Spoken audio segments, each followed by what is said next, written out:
All right. It looks like we are live. It feels like we are live. Do you feel like you're alive, StevoHays? Dude, I do. It is Feel Good Friday. Feel Good Friday. Feel Good Friday. Yay! That's right. Feel Good Friday because we're leading into Martin Luther Monday. Martin Luther Monday. That's right. Did you This get is an a extended holiday. weekend? Happy holiday weekend. Yes, I Come on. do. Come Thank you, on. Martin Luther King Jr., for the extra day of off, but for much more than that. We'll get into that Yeah. momentarily. Yeah. So this is Joseph MoJoe McCarthy with StevoHays. We are together, what we used to call modern day nerds, but we've realized we are really old school nerds. Yeah. Right? So this is our third take on this particular platform. We are multi-streaming even as I speak on the Wisdom platform, which is social audio only, as well as through the advantages of modern technology, multi-streaming on LinkedIn and YouTube and X, Twitter, whatever you might want to call that, Facebook. And I would add more, but then it costs more. So, we'll just go with what we got. And I'm down here in Southern California. And Stevo, where are you this fine day? I'm up in the Great Pacific Northwest, up by Seattle area. Pacific Northwest. So we're covering the West Coast, man. We got it top to bottom. Right. We got the left coast covered. I don't know about you right coasters, but I bet you it's a lot colder where you are this time of year. I know it's funny today because it hit on the radio today. They're talking about, hey, stay safe and stay inside. And I'm like, it's 20 degrees. I mean, you and I both grew up in the Midwest. It's 20 degrees when we talk about staying safe. I'm like, really? Yeah. That's when in the Midwest, they start putting long pants on at 20 degrees. That's right. But only for half the day, because then once the sun comes out, then you go back to your shorts. Mm-hmm. Yeah. I do remember one brutal morning, Montana, where I grew up, delivering newspapers, and we had to have all the newspapers on the porches by 6 a.m. And it was windy and icy, and I can't remember how many times I fell underneath that bag of papers. And then I would have to crawl out from underneath the bag because I couldn't stand up underneath the weight on the ice. And I'd have to pull the bag off the ice and put it back on. And I got to this one door, and a lady behind a very thick screen, I couldn't even see her, I could just hear her voice, comes to the door and says, "Sonny, aren't you cold?" I said, "Yeah, of course I am." She goes, "Do you know how cold it is outside right now?" And I said, "Please don't tell me." And she goes, "I just heard on the radio that with the wind chill factor, it's 40 below zero." And all of a sudden, my whole body just went. Yeah. I knew she was going to tell you. When you said, "Don't tell me," I knew she was going to tell you. Don't tell me. And just by knowing how cold it was, I actually got colder, and I didn't even think that was possible. But here I am to tell the story. How about that? You survived 40 below. I remember at the school we went to, I remember one winter when it was 100 below zero wind chill. It was wind chill, but it was still way below zero, dozens of degrees below zero. But the wind chill was 100 below. So I put my jacket on just so I could say I walked in that stuff. Right. And people don't believe it out here, but I mean, you remember when you take a glass of water, throw it up in the air, and it disappears, it dissipates, it turns to snow. Where'd it go? It's gone. Yeah, like that. And every time I get in a situation like that, I do it again because I'm like, I must be fooling myself. That didn't really happen, did it? No, I've done it several times. I'm like, every time it just disappears in the air, freezes. Yeah. Yeah. For those that don't know, Stevo and I met in college in Minneapolis, where they know how to do winter there. They do it very well. Man. And very long. Long, right? I do remember one storm, Stevo, and I can't remember exactly what year it was, but this would have been in the mid 1980s, maybe late 1980s, where it dumped like 22, 23 inches of snow overnight and just shut the whole city down. And we could walk from our campus to downtown. So we're like, there's no traffic. I mean, even the snowplows couldn't even work in the conditions. So we just walk right down the center of the main street through these major skyscrapers.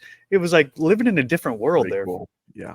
I remember when I came out here to the Northwest, my wife was from out here, and we had just gotten married. She moved out to her, obviously I was working out in Wisconsin, and we went home for Christmas.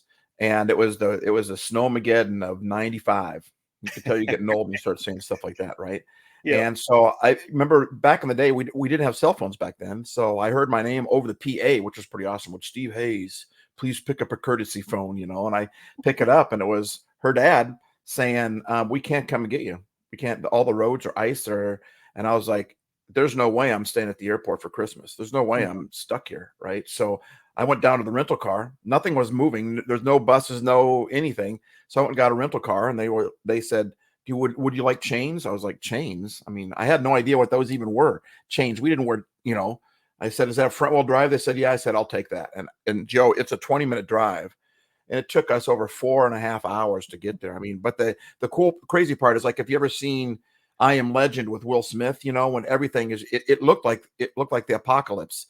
Right. The road was so icy. It wasn't so bad for us. I knew how to drive in it. But out here, you said Minnesota does storms well. They don't do storms well out here. People parked the car in the middle of the highway, and it wasn't even by an exit. They parked I don't even know where they went. They left the car in the middle of the highway. And so I was driving through this like a parking lot. It was just, I was going 4, 5, 6 miles an hour, going around all these cars. They just abandoned the cars in the middle of the highway. And where did they go? Exactly. They disappeared like the water when you throw it in the air. They disappeared too. That's right. They opened their door and poof, just turned. I made it though, but it was just like in Minneapolis. The cool part about being snowed in, and you feel like it's okay for you to chill. It's okay for you to, no pun intended, it's okay for you to relax. You can't go anywhere anyway. And I just think we should have that mentality more often. Like, why do we have to wait for Snowmageddon to hit before we can give ourselves the freedom to relax and to enjoy life and to enjoy the company around us? But those were some good memories. Yeah, what I remember too, another great lesson from those days is when we got snowed in, we could have all complained about, the inconvenience of it. I mean, I remember having to shovel my car out of the snowbanks because the plows would come by, and if you didn't get off the street at the right time, they just plow the snow right into your car, right? And I came back from Thanksgiving break. I think you and I were on tour together with that student group Harmony back in the day. Yeah. Came back, and the snowplows had gone several times while my car was parked on the street. And so it took me like a full day of just shoveling the snow off. And I think like about every 6 inches of snow, I would find another parking ticket that said, you shouldn't be parked here on this day. But what I think what I was trying to say is that because of our mentality back in those days, I mean, this was an adventure. This was an opportunity to do something you couldn't do any other, walking down the middle of the main street of Minneapolis with no cars, feeling like it's an apocalypse, and taking Rob and Kurt's car down onto the icy lake that they had for skating in the park, and just doing the spin of the donuts, and and then try to get out of the park before we got stuck in the snow. Just lots of fun adventures. But that's a reminder that life does dump storms on us, right? Usually unexpected, sometimes much harsher than we had anticipated. And like when we were in college, we still have that opportunity to face the storm with, hey, this could be fun. This might be something we've never tried before. How do we make a game of it? How do we enjoy something that, because the conditions may never be duplicated? Or, like you said, we can just say, well, this sucks, and then let's wait until the storm goes so that we can get back to our normal life. And I'm like, as you and I are the nerds, because we're like, normal is way overrated, right? Right. Too much normal. Let's embrace the abnormal and be it.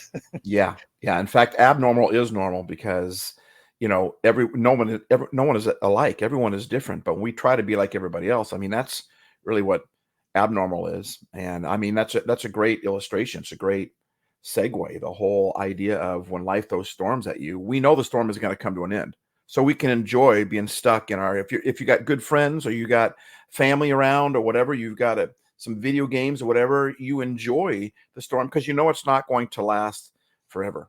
And I think when we get in a storm, the first thing we'll do is we want to get out of it, instead of, wait a minute, like you said, these circumstances will never be reproduced. You're going to get through this thing.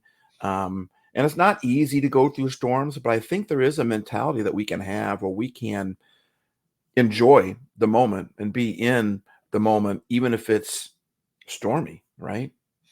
Yeah, well, I think of, even outside of the snow situation, down here in Southern California, there's a place called the Wedge. And when the conditions are just right, usually because of a storm, huge waves just pound in the surf, right? And a lot of people will stand way back and take pictures and just view the awe of the ocean. But there's a few people who will actually get into the water And this Wow. is a chance for them to enjoy the surf. Now, of course, they have to know what they're doing, or they could get themselves killed. And unfortunately, people do get hurt there during these storms because they don't know what they're doing. But again, this invitation that when life throws stuff at us, if we are prepared, right? If we're not taken off guard, if we can draw on the experience that we've had in the past and realize, hey, I've survived lesser storms. What can I do? How can I make this an adventure as well? And so it's not just about enduring the storms, but sometimes it's riding the surf because it is There you these go. crazy conditions, right? That I might not get to do this another time. And you think of sea captains, the stories they tell are the ones when the swells were huge and they thought they were going to die, and they figured out how to ride the storm out. And then those are the great stories that they tell. Yeah. One of my favorite pictures I saw a long time ago. I'd love to get it. It's a picture of this great big huge storm where the huge swells, right? And there's a lighthouse there, a great big huge black brick lighthouse that just goes up forever, you know. And the waves are just hitting way up on the lighthouse, and the waves are coming all around, splashing around. I mean, it's monumentous. It is gigantic. It is, what's the word I'm looking for? I mean, it's epic. These waves are just like almost engulfing that lighthouse. But on the other side of the lighthouse, where the waves can't reach, there's the guy that's in the lighthouse, and he's having a cigarette break. He's smoking a cigarette while the storm is going on around him because he knows he's safe. He knows nothing's going to knock that lighthouse down. And I mean, that brings comfort to me to just know that, you know, if you're prepared, if you've got good people around you, I mean, look at all the things that we've gone through, and we have made it through everything that we've gone through. That's why we're still alive, you know. And that picture just, it brings comfort to me. I think a lot of times my biggest problem isn't the storm, it's my perception of the storm and my reaction to the storm, to be honest. Certainly, yeah. It's very natural for us to think when things go south that somehow it's bad, it's not good, and I'm going to die, and it's going to be the worst case scenario, and things are going to fall apart, and it's the end of the world as we know it. But as the song said, I feel fine. How do we feel fine? I'm not talking about being ridiculous or being just denying the fact that the conditions are harsh, but just understanding where are those spots where I'm safe. Who do I want to be with? Who do I want to ride the storm with? Can I learn to ride the surf and make it actually fun rather than scary? And that, of course, that takes a lifetime of experience and then reflection and understanding how far we've come. But I think that's the adventure that we're all called into, that the storms come and go. Are we just going to hide out? Are we going to just hunker down? Or will we embrace the uncertainty of the storm and say, hey man, how can I really grow and learn and try something new and experience something I wouldn't experience in any other condition? Which I think is a great segue into what we want to talk about today with Martin Luther King Jr. So there's no way that I can fully understand the conditions that produced Martin Luther King Jr., but I know the history, but I only know it as an observer from the distance, right? But he was living in it, and is, in spite of the fact of all of the beautiful things that he said and did with his life, he was in the midst of a chaotic storm, and some of it was incited by his own words, that the people who didn't want the type of world he was talking about, some of which were like from his own community, he was facing criticism and haters and detractors. And of course, as we know, it was even killed for his beautiful ideas of unity and progression in our society.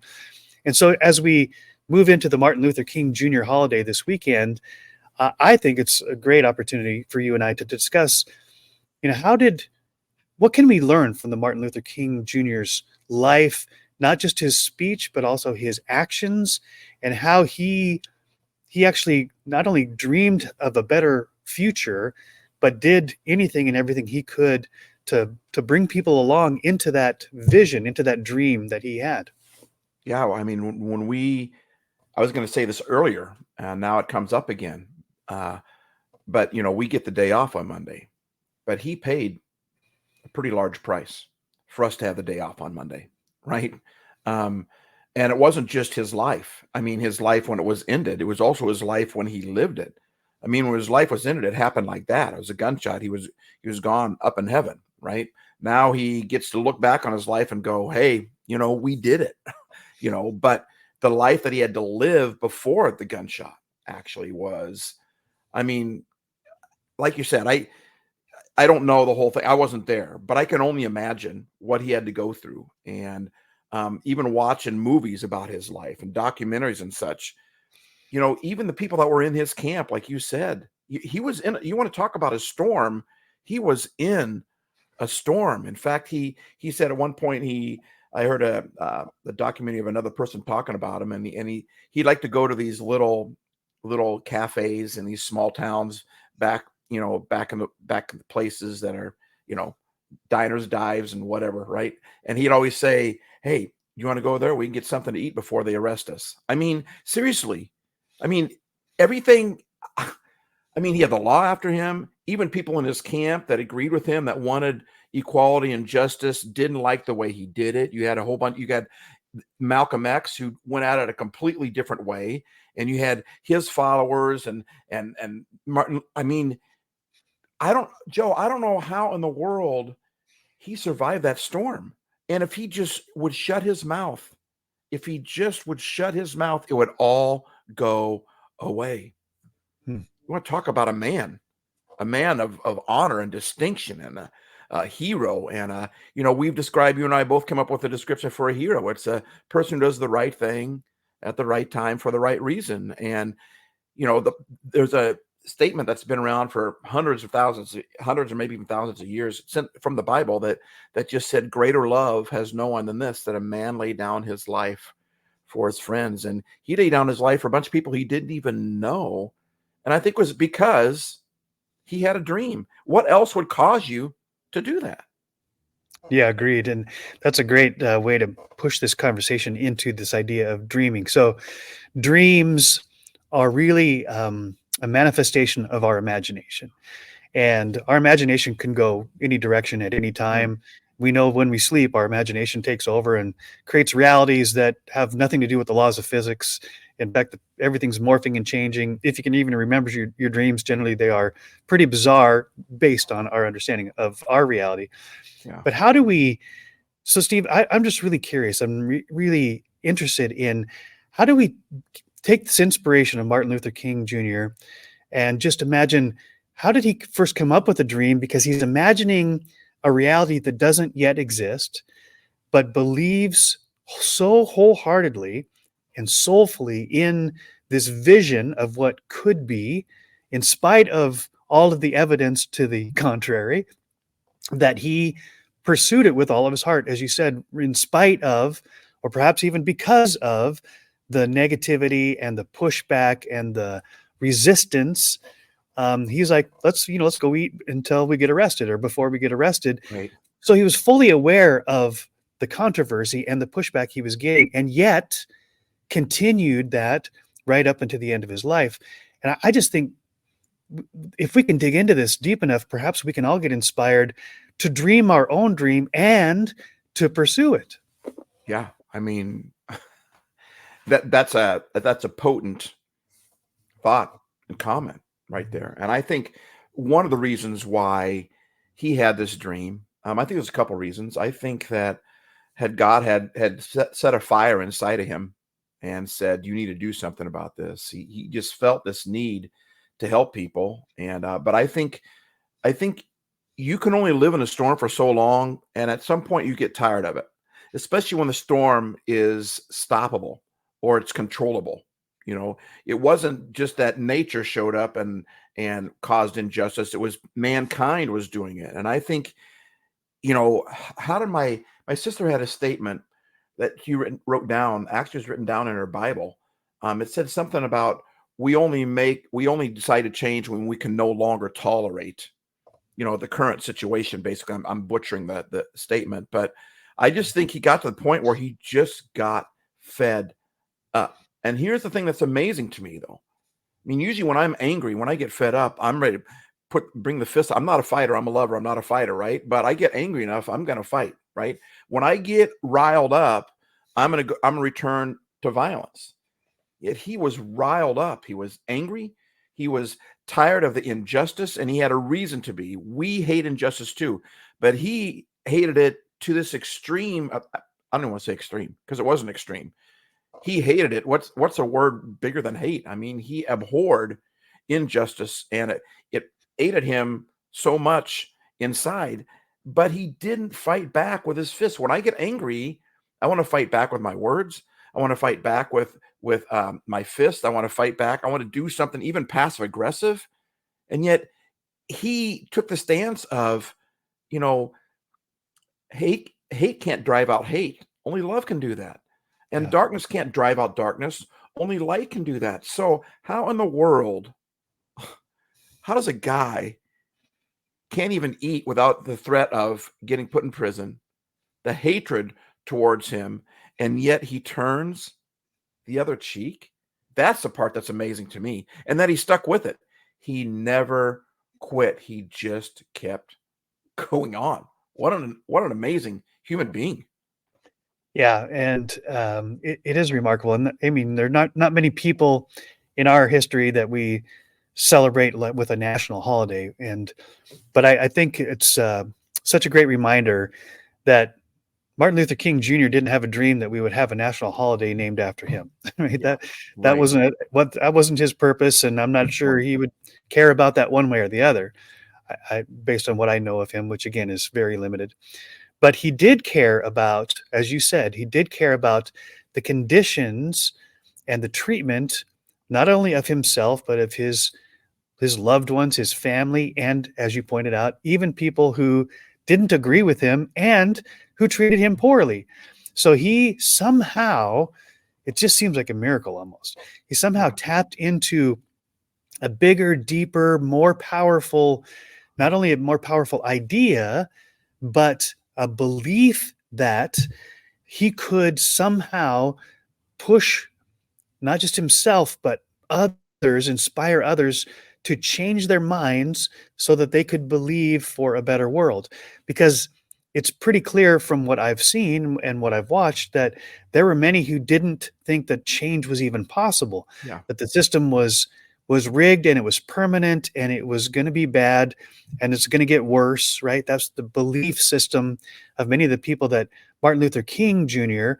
took the time, energy, effort, spent his life to help people believe that it's even possible that there could be a better future for all, right? Regardless of race, color, creed, and all that kind of stuff. And how do you even convince people that believe that? I mean, he constantly faced a resistance, but even resistance from people that want to believe what, but they don't believe it. And so you got to convince your own team that we can make a difference. When I guarantee you, he felt doubt too. I know there was moments when he felt doubt, and I think there's got to be a ton of heroes out there that don't get any spotlight. They were the ones that encouraged him when he was ready to quit. In fact, the whole "I have a dream" speech, he wasn't even going to give that speech. And it was a march on the Capitol, and the reason he was the last speaker that day because nobody else wanted that spot, so he said, "I'll take it." And he was only supposed to have like 4 or 5 minutes, something like that. He went like 15, but as he was going, it was Mahalia Jackson, a gospel singer behind him, that said, "Tell him about your dream." And she must have heard him preach or something like that. Like, must have been and so that's where "I have a dream" came from, because somebody else pushed him to share that. And I think the heroes that I would like to honor here, and we don't know who those people are, but the people that, and I would say this, because the people that are alive today that are doing that. And a lot of his people that knew Martin Luther King are alive today, and they're sharing their story, right?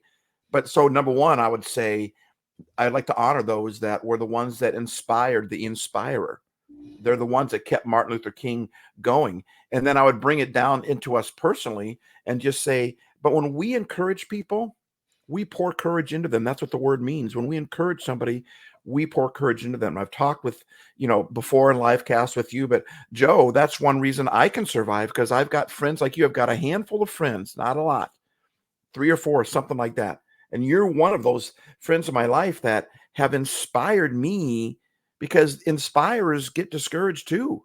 We only see them on the stage. We see them when they're doing their videos. And I've made it a point when I do my social media to also do social media when I'm not on top of the world, right? Because I think people need to see reality. I think they need to see humanity. you know. But when we encourage people, that's what a hero does, and it's a lot bigger than we think. And I just think that's pretty cool. The people that inspired him to keep on going. Yeah, well, I love what you're tapping into here, Steve, here, because what I'm hearing as you're talking is the dynamic tension between I and we. So his speech, Martin Luther King Jr., was, "I have a dream." He didn't say, "You're supposed to have the dream," or "This is our That's good. dream." He said, with great passion, with great conviction, with great resolution, which is a word we're going to get into, "I have a dream." And he painted the picture through powerful metaphors that drew this idea in the listener's ears, and does even to this day, about a world that we're not living in, but it is possible. But he used the words "I." He said, "I have a dream," and he did it with such incredible conviction and passion and perfection in the way he chose his words. And I love the fact that you pointed out that isn't even the speech he was going to give that day. And in fact, from what I understand, the speech he started to give that day wasn't really resonating with the crowd, and the crowd was kind of restless at that point. And that's when Malia Jackson said, "Give him the dream speech," right? And once he did, then, and you can see it on the video, you can see that suddenly the inspiration, the motivation, the spirit within him wells up. And what people who are listening to me or to you aren't listening for me to tell them what to do. They're actually listening to see, do I believe what I'm saying, right? This is what I learned from our friend Rick Olson. He said, an audience isn't listening to decide if they believe what you're saying. They're listening to see if you believe what you're saying. Wow. Say that Right? again. That is so Yeah. good. So this I think this is why Martin Luther King Jr.'s speech, "I Have a Dream," is considered one of the most powerful speeches in history, at least in recorded history, is because it wasn't just a transfer of information. It was a transfer of enthusiasm, of power, of conviction, because an audience, consciously or subconsciously, isn't listening to say, if whether to decide whether I believe what you're saying. They're listening to say, do you believe what you're saying? And Wow. if you do, but he says, "I have a dream," and he says it with such great conviction. Now that gives me, opens up that seed of possibility that says, whoa, if he believes that to Right. be true with such great passion, with such great Right. conviction, with such, that maybe that, and that's really the question, the maybe it could be true. Maybe I could believe that as well. Yeah. Yeah. So I like where you're going here. I love that. You just mentioned you mentioned I and we. You just mentioned I part. He said, "I have a dream." What was the we part? So the we part, right? There's lots of we going on here. The we is one, Malia Jackson, who's listening and supporting, sitting right behind, right, Martin Luther King Jr. when he's given that speech, and has the audacity, right, to say, "Change your speech. It's not working, brother." Right? And so here's someone who isn't at the microphone, like you said, but is supporting the inspirer, giving them the feedback that they need. And just think, Martin Luther King Jr. in that moment had to make a decision. Should I go with where I thought I was supposed to be going, or listen to my friend here behind me? That's remarkable. But then there's also the I we between he as the orator and all of the listeners, all the ears. Here's a we, and he's saying, "I have a dream. I believe. And he's saying with such great conviction that people in their ears are saying, maybe I do too. And the I becomes a we as the light, right? He lights the candle and starts passing it on to all those out there who've got a candle, but it's not lit. So he's lighting somebody else's candle where they can say, wow, I can carry this light as well. I can pass this light on as well. I mean, it's a remarkable spread from the I to the we. And that's really where the power of this the story goes, is that it wasn't just Martin Luther King Jr.'s dream. Because imagine this, Steve, what if Martin Luther King had this dream all along in his life and never told anybody? The Right. I never becomes a we, Right. and we've never heard about it. So And good. right, and the change that's happened as a result may or may not have happened. It certainly would have happened because he shared what he believed. Yeah. And if you listen to his other speeches, have you listened to the speech where he got the Nobel Peace Prize? Where he's receiving the Nobel Peace Prize? I don't know, maybe. It is worth checking out. But in that speech, here he is getting the Nobel Peace Prize, and he spends I would say the majority of his speech talking about the we, talking about the other people. He kept, I mean, at this point, I mean, you're the man. I mean, you're getting a Nobel Peace Prize. That's one person. That's a pretty big honor. Instead of talking about, at that point, instead of talking about the I, he talked about the we. He talked about the they. He talked about the people that got him there. He even mentioned, you know, we got on the plane, he says, and we all thank the pilots. But what about the people that got the plane in the air? What about the people that, and he talked about the people that nobody else noticed. So he was constantly going to the we, right? I love that whole thing. He didn't just, like a lot of leaders say, follow me, you know, lead, follow, get out of my way. You're going to follow me or else. Not Martin Luther King. He just said, I have a dream. And he believed it so much that everybody wanted to follow that. I mean, if we lived our lives that way, imagine how different our world would be, instead of just saying, you have to feel this way. You have to believe that way. You have to, wait a minute. If you believe that way, then show me by your life how you live that. And I just might jump on board with you. Your I might become the we, but we tend to forget that I part. We don't forget. We tend to, we forget the I part, where I have a dream and we just say, you got to feel this way. You got to believe this way. You got to do this. You got to, and we don't even have an I or we at that point. When it's you, there's no longer I or there's no we. It's just, and we skip that point of saying, wait a minute, I need to have something of substance in my life that I believe in so much. And I believe everyone who has that. We might need some help pulling that out, but we have to start with the I, and then we have to believe that, and that we will follow. But when we're just going to try to force people to do something, and he was one of the most powerful movements ever, I think, in the history of mankind, honestly. And you look how Hitler did it. He did it out of hate. He did it out of bitterness. He did it out of racism. He did it out. And Martin Luther has just a powerful movement, in my opinion, as Hitler, but he did it out of love. He did it out of an I and a we concept. That is, Joe, that is such a great way to word it. And it's, I just want to point out, it's not an either or, right? The story as it unfolds, it's a both and. So Martin Luther King Jr. has a dream, and he makes it very clear. And the I have a dream is just one of many amazingly powerful, beautiful things that Martin Luther King said throughout his life. We'll touch on some of those as we go along. But what I want to remind myself, even as I'm reminding anybody who's listening, is that it's not an either I or we. There's a both and going on here, that it has to grow inside of me with such conviction that I can see it, I can believe it's true, and I will do anything and everything to push towards realizing that dream, and enlist as many people as I can, invite as many people as I can, right? So you talked about two different kinds of leadership. There's one that is force and power. You have to, right? You don't get a choice. But then there's the influencer that says, here's an invitation to do something worthwhile, to do something purposeful, to do something meaningful, to jump onto a movement that won't just make your life better, but it'll make society better. It'll make history better, right? And so it is that spreading, that germination from the dream that God has given Martin Luther King Jr., and I believe God has a dream for each of us, and not only absorbing it and allowing me to believe that I can do that, or that it can be true, but then inviting others to dream your dream. Let's work together. How can I help you fulfill your dream? And you can help me fulfill mine. And maybe, just maybe, we'll leave a legacy beyond the 40, 50, 60, 70 years that we walked the earth. Yeah, what I mean, I hear him saying, this is what I'm going to do. You want to join me? Come on, join me. I'm doing it. Whether you come behind me or not, I'm doing it. This is my dream. I'm going to move, but I would love for you to come and join me. Yeah. And so when someone has a vision, a goal, a plan, a dream, how do you get others to come on board? It isn't, I mean, you can do it by force and power, but that's not sustainable, right? History would tell us that leaves only a pile of dead bodies in the wake, metaphorically and physically sometimes. Right. But for this to be sustainable, right?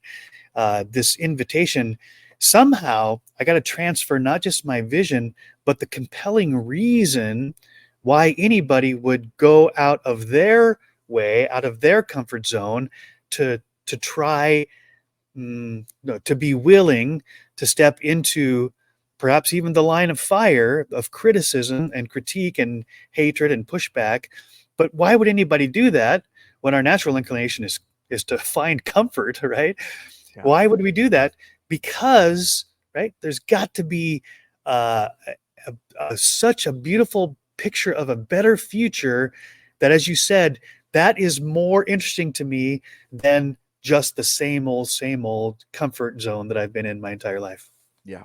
Yeah. Agreed. And I think there's something about the fact that I love the meme that I've seen out there, but it said something. It had Martin Luther's picture on there, and it says, he looted no one, nothing. He burned down nothing. He didn't, but he changed the world, right? And Yep. what's really cool about that is that there's something endearing that he was just the I part was, here's my dream, and I'm going to do it. I think people are looking for something to follow. They're looking for something, a cause worth following. And I think a lot of times leadership, there's a statement that's been around thousands of years. That's also in the Bible, but Jesus actually mentioned it. He said, he who puts his hand to the plow and looks back is unfit. Like when you're plowing the field, if you're looking everywhere, your lines in it before they had, even if you had a combine and you're just not paying attention while you're driving a combine today, right? It's not going to work, right? And a lot of us, we lead, but we keep looking behind us to see if somebody's following us. Martin Luther said, I'm moving forward. You can either follow me or not. Your response has nothing, will not affect if I'm going forward or not. And I think that's true leadership. I'm just going to lead. Whether you follow me or not, I can't worry about that. I'm not in control of that. I'm not going to try to control you. I'm not going to try to force you into following me. But here's something that I believe in so much that I'm just going to do it. And I think, to kind of answer your question there, to make the point, is I think that we need to have something inside of us that means that much to us. We need to have something that's that important. And I think all of us have that. I just think sometimes life comes in, kind of kicks us, knocks the wind out of us, kicks us in the solar plexus, right? We tend to forget all about that. But there's something about having something that means something that we hold on to. We just say, I'm not, because I get mad if all of a sudden I'm expecting people, for instance, if I'm going to put out a podcast and I'm going to worry about the numbers all the time, or if I'm going to put out a video, and it's easy to put out a video and then keep checking back to see how many views you have. Okay.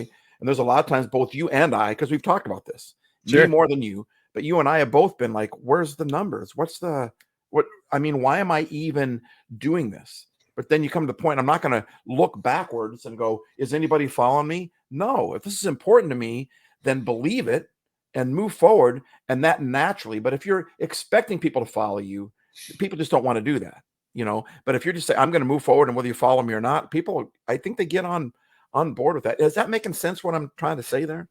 Yeah, well, so the picture I had in my mind is that, well, a couple things. One is, my responsibility is the effort, right? Not the outcome. So Right. Martin Luther King Jr. is such a So great good. example of that. He continued to do what he did with all of his might at all costs, right? And he couldn't control the outcomes, and he knew that. So he just concentrated his time, energy on the effort.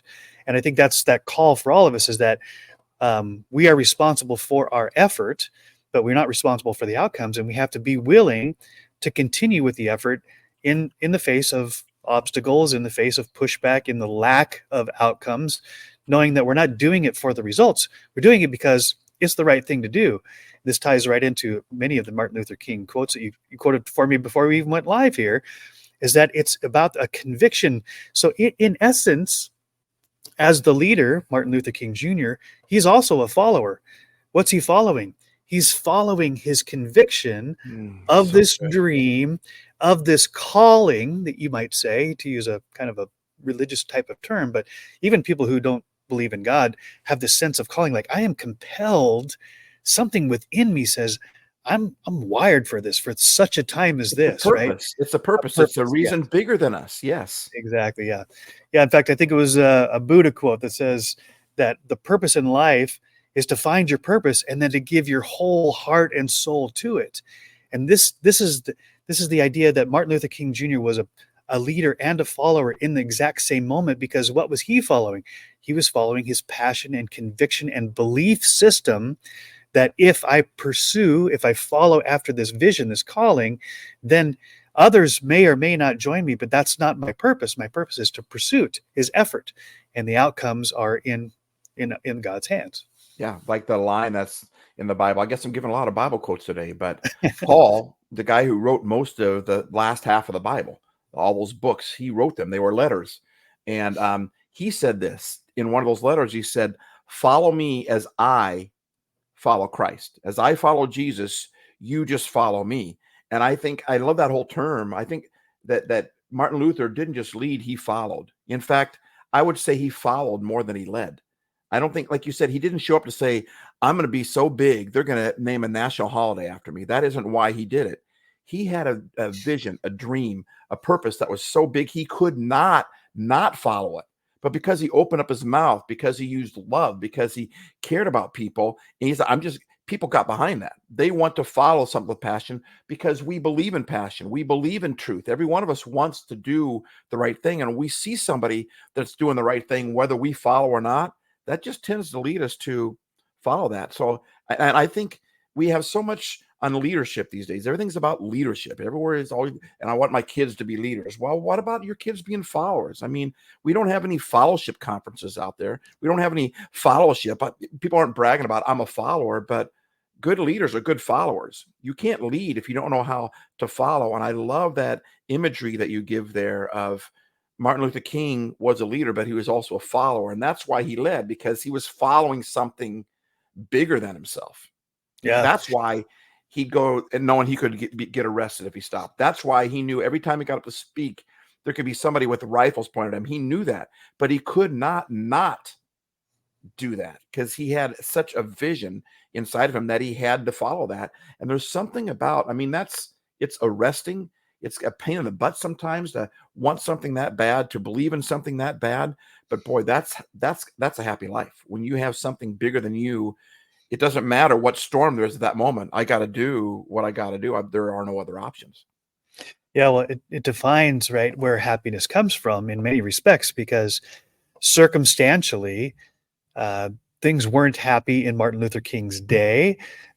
He faced all sorts of repression and all sorts of judgment, all sorts of negativity, threats on his life. Eventually, he was killed, as we know. And yet, he realized that his purpose, as you said, his purpose is that he can't not do this, right? Yeah. That he has such a clear vision and such a belief that it is possible and that he can be a catalyst for change, that he couldn't not do it. And yes, of course, he could have quit. Every human has an opportunity to quit, and I'm sure he felt like it at times. He's a human, just like we all are. And yet, I think that's what I'm pulling out of my reflection on Martin Luther King Jr.'s life, is that, one, if I'm going to be a great leader, it's because I am a great follower. Yes. Right. I'm following after something that is true and good and lasting and purposeful, not just the latest, greatest, happy, shiny thing. Right. And that's really where the farmer gets off if he's looking all around and can't draw a straight line, because he gets distracted by so many things. Yeah. So it does really require a conviction, but also a focus and a commitment to follow hard after that vision that is going to be a better future than any other possible route. Yeah. And boy, that's just so compelling. Yeah, I like what he said in one of his speeches. He said, and this talks about how bad it was back in the day. Like you said, it wasn't, and even when Jesus showed up on earth, it was a horrible time. It was a horrible time. And we look at today and you hear a lot of doom and gloom people out there. Well, it's in doom and gloom. What do you do in the doom and gloom, right? You can talk about the doom and gloom, or you can do something about it. And Martin Luther King said this. He said, the ultimate measure of a man is not where, and this is it's just people, right? Man or woman, but the ultimate measure of a human is not where he stands in moments of comfort and convenience, but where he stands at times of challenge and controversy. Ooh, read that again. So good. The ultimate measure of a man is not where he stands in moments of comfort and convenience, but where he stands at times of challenge and controversy. Yeah. I don't know why my mind goes here, but there was that Pixar movie, WALL-E, where the humans go up in a spaceship, right? WALL-E, Eva, and WALL-E's back on the piles of garbage that the humans left behind when they left the planet. But they're in a ship that provides every comfort, every convenience. They're just, sunning themselves in utopia on the ship. But when there was a challenge, when there was a threat, not only did they not know what to do, they couldn't even stand up. They had no no resilience, no grit, no muscles, right? No No resolute. no reason or method to respond to the inevitable challenges. That's why I love Martin Luther King Jr.'s quote that you just read there, is that really what defines us isn't the comfortable times when we're required to do nothing, but when the challenges come. What are we made of? That's what tests our mettle. That's what, not only does it test it, but it actually builds it. As we know in muscle building, it's in the tearing of our muscles when we've strained them beyond what was natural, what was comfortable, that our body says, go repair those muscles and make them stronger than they were, so this doesn't happen again. And that's that metaphor for when we are challenged, when we're stretched, when we're willing to be uncomfortable for a purpose, right? A very compelling why.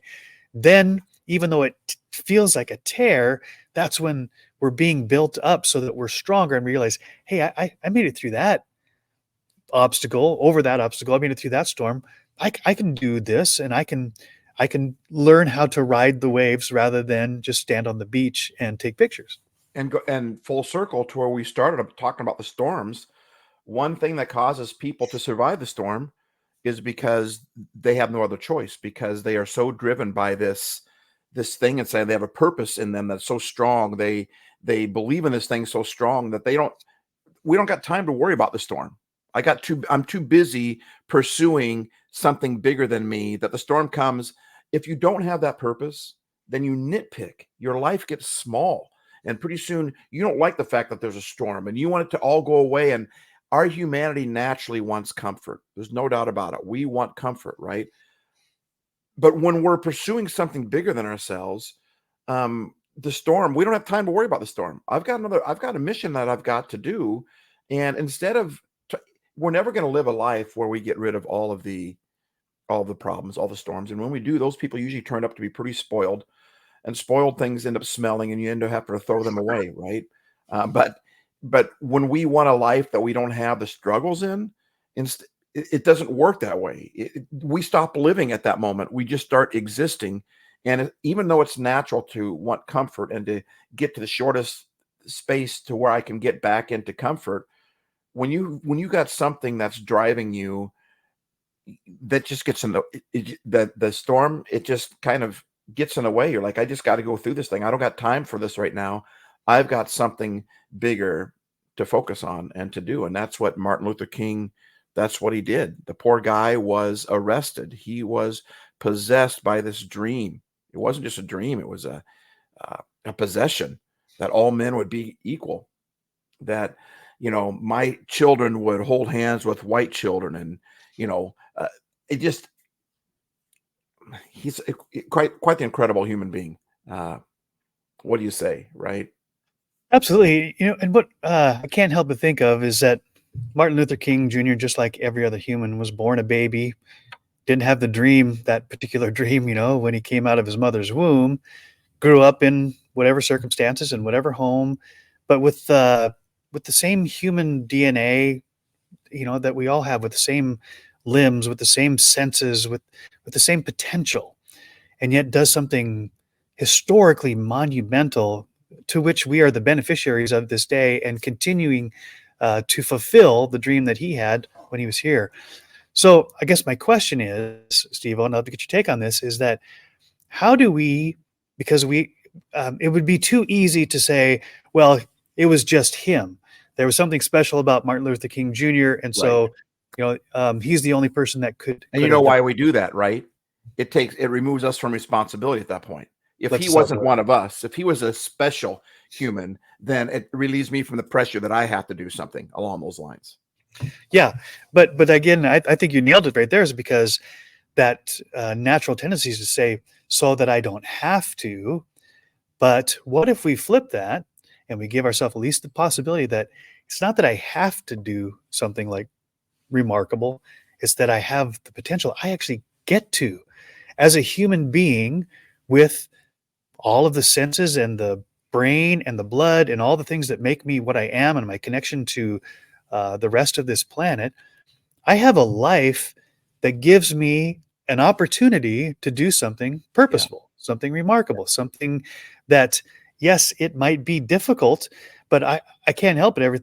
Every time I get to the end of a Survivor episode or a season, there's a one person at the very end who says basically the same speech, but with their own words. This is the hardest, most grueling, most impossible thing. If anybody had told me what it would cost and how awful it would be, I would have said, no way. Not only does it sound awful, but I don't want to do it. And I probably couldn't do it. And yet here I am. It's the best thing I've ever done. And some of them actually go back and do it again. And first of all, I think like, well, that's what parenting feels like oftentimes. But I think that's that invitation, that reminder that life is going to be challenging. It is going to be difficult. There will be the naysayers and the pushbackers and the fighters who are really testing to see, do I believe what I say I believe strong enough to push through the storm so that one day at the end of my life, will I be able to look back and say, yeah, it was way more difficult than I ever imagined. If you'd have told me all the stuff that I had to go through, I'd say, no, I'm not even built to that. I can never do that. And here I am. It's the coolest thing. It's the best thing. So how do we cultivate that, Stevo? I mean, how do we tap into that same potential that was in Martin Luther King Jr., that's in all of us, to dream big dreams and then to pursue them even in the face of adversity? Well, you look at all these heroes. You said it earlier. You said Martin Luther didn't do this so that he could have a national holiday named after him. He never thought he was going to be big time. He just saw a need. He saw someone he wanted to help. Mother Teresa, she didn't plan on making the change she did. She just saw a kid who needed a house, needed a place to live. And she said, why isn't anyone doing anything about this? And I think God was like, why aren't you doing something about it? Right. And it's easy to sit back and say, boy, we need another Martin Luther King Jr. Well, you're that. Martin Luther King was just a human being like you are. And he just made a choice to serve somebody. Here's the good news with all that. I don't know if this is answering your question or not, so you can ask it again if it isn't. But the good news is it's not difficult. All Martin Luther did is he saw a need and he went to do something about it. All Mother Teresa did was she saw a need and she just tried to help. Here's a quote from Martin Luther King that is just so potent. He said that everybody can be great because anybody can serve. You don't have to have a college degree to serve. You don't have to make your subject and verb agree to serve. You only need a heart full of grace, a soul generated by love. And I think if Martin Luther would have looked at this and said, I've got to create a movement that's going to take over the entire nation. I've got to create a movement that is going to, I think it would be overwhelming to him. But Martin, he didn't see that. I've got a speech. He just gave a speech, right? Rosa Parks had no idea when she sat in the front of the bus. She had no idea the movement that she was creating. If she did, she would have been afraid to do it, and she might not have done it. The point I'm trying to say is what we've already been talking about. It's following, it's serving. Every one of us can serve. Every one of us can encourage, and we don't know the person that we encourage, how many times that person went to encourage somebody else, or they didn't quit because of our encouragement, or maybe a few other people's encouragement. And all Martin Luther did was the same thing that Mother Teresa did, the same thing that every hero, every revolutionary ever did. He just served. He just saw people that had a need and he served. And that's what makes us great. We want to judge it by the numbers of people behind it.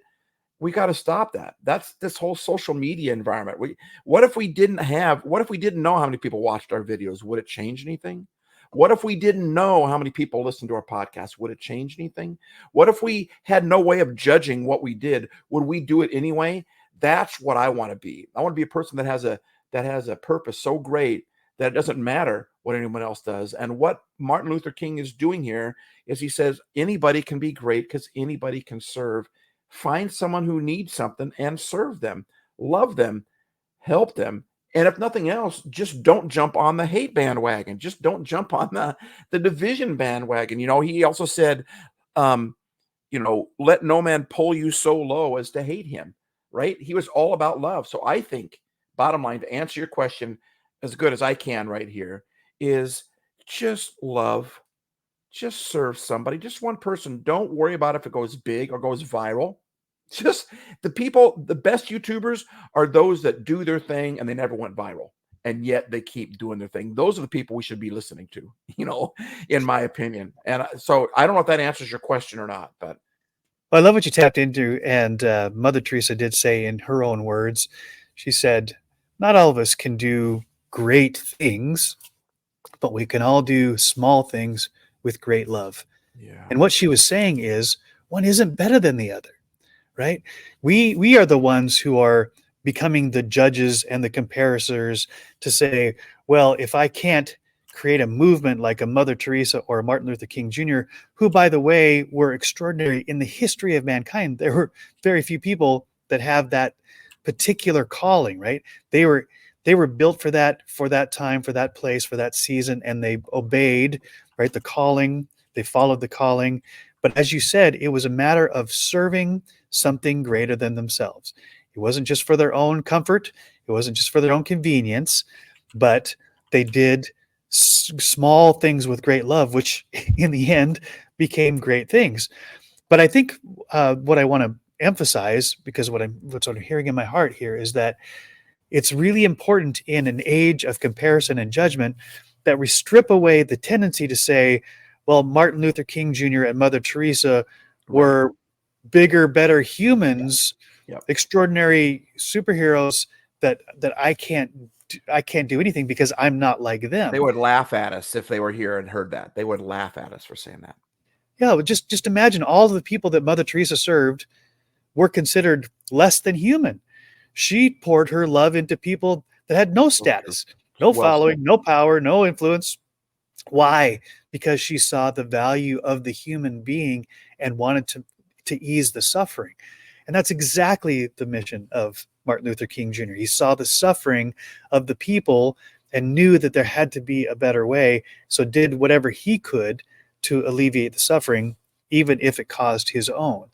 And boy, that's not easy, but I do think it's one of those most compelling and fulfilling ways, as you've said, to spend the life that we've given. So this came to mind just recently, Steve, that in the end, life is going to cost all of us everything.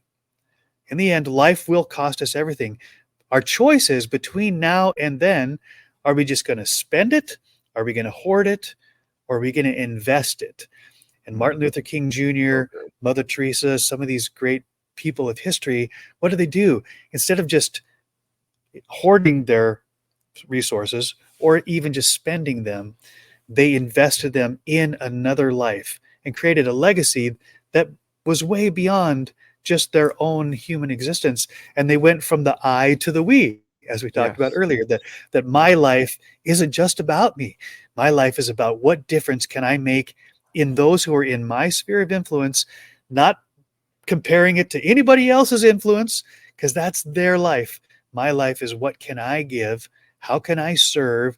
And if we're going to bring Jesus back into this, as we've done many times, all of his disciples are like, hey, I want to be the greatest. I want to sit at your right hand. I want to be the influencer. I want to be the best. You love me most, right? Which is all of us kids ask our parents, do you love me the most? And Jesus says, here's a clue. The greatest among you is the one who serves the best, not the one who has the power, the influence, and the keys, and the office, and the titles. It's the one who is willing to put all that aside and say, my job, my calling, my purpose, my joy is to make someone else's life a little better, even if it's never seen, it's never documented, it's never celebrated, it's never a holiday about it. But that's really the secret, right? Right. And when we try to measure it, we try to quantify it, we try to make it big, that we put the pressure on ourselves. That doesn't work. It doesn't work. It beats the tar out of us. But none of the heroes ever did that. They just did. In fact, when what happens is someone just decides to do the right thing, and all of a sudden people start following, and they get bigger. And then pretty soon it's easy to go back to, now I'm doing it for the following. I'm doing it for, I'm starting to count the numbers again. It's like when I decide to stop counting my strokes on the golf course, I start golfing better. Right. And now that I'm golfing better, I'm like, I'm going to start counting strokes, and then I start counting strokes, and then I start golfing worse again. Right. And so I would argue that, and I think that if Mother Teresa were here, if Martin Luther King Jr. were here, I think that they would agree with me. And it might sound a little, I don't know, cocky or way off or something like that, but I would argue, and I think that they would agree with me, or I wouldn't say this, but I think if they would argue, when you do something nice for somebody, when you serve somebody, it's the same thing as I did. Martin Luther King was an orator. He was a communicator. He lived to speak. So then he spoke. The doors opened up and he would go speak at a church, at a rally, that's what he did. What do you do? Do you make things? Do you encourage people? They're all the same acts. Just because someone gets a bigger number, get a bigger, does not mean that their thing was better than yours. I mean, I think that Martin Luther King, I wonder if he ever rolls his eyes and, or rolls over in his grave, or he's up in heaven looking down at us, and he just, here we are celebrating Martin Luther King Jr. Day, and we're trashing somebody, or he loved those who hated him. He said, "Let no man bring you down so low that you hate that person," right? And so, we want to honor him on one hand, and we put all the screensavers and all the, Instagram posts, and we do all that type stuff. But then we call someone else an idiot, right? Or we flip somebody else off, or we're mean to somebody else. It would be like honoring Mother Teresa and then walking past a homeless person on the street, or ignoring the child there that's got so my whole point is, if we're going to honor Martin Luther King Jr., if we're going to celebrate that day, I think they would say that the best way to celebrate it is you just go serve somebody, just go love somebody. And it really is that simple. Don't worry about the numbers. Don't worry about how big it gets. It's not about that. It's about serving people. And when you serve people, you always win. You might not get noticed. Doesn't matter. It'll come back. It's called karma, right? It's called whatever you want to call it. You just serve people. Just love people. And if you're going to honor somebody that loved people, then do it by loving them, not by saying, "Oh, that guy was great," and then go out and, trash somebody else. Does that make sense? Yeah, very much so. And, as I'm thinking about Mother Teresa and Martin Luther King Jr. and Jesus himself, what they saw, and so it guided their life, right, to talk about them as a follower. What they saw was the dignity and value and worth of every human being, regardless of their status, creed, color, bank account, followership. There was nothing, right? There's nothing about one human that made them more valuable, more worthy of dignity and respect and love than any other human, right? Mother Teresa and Martin Luther King Jr. both did that with such conviction, is that whoever they were talking to, they weren't, whoever they were serving, it had nothing to do with their status, had nothing to do with what they had to give them back, or what Martin Luther King Jr. or Mother Teresa would receive.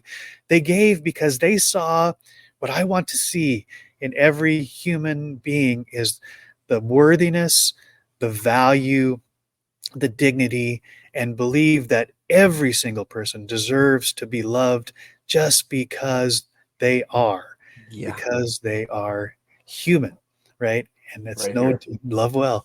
Yeah. Yes. I'm going to close out here. We're right at an hour, and we could talk at length. You and I have no problem with the talking part, but it brought to mind lyrics of a song by Martina McBride, which are really challenging, but I think appropriate. And she sang this song called Anyway, and she wrote, "You can spend your whole life building something from nothing. One storm can come and blow it all away. Build it anyway. You can chase a dream that seems so out of reach, and you know it might not ever come your way. Dream it anyway." Wow. Right? God is great, but sometimes life ain't good. And when I pray, it doesn't always turn out like I think it should, but I do it anyway. I do it anyway. She said, "This world's gone crazy, and it's hard to believe that tomorrow will be better than today.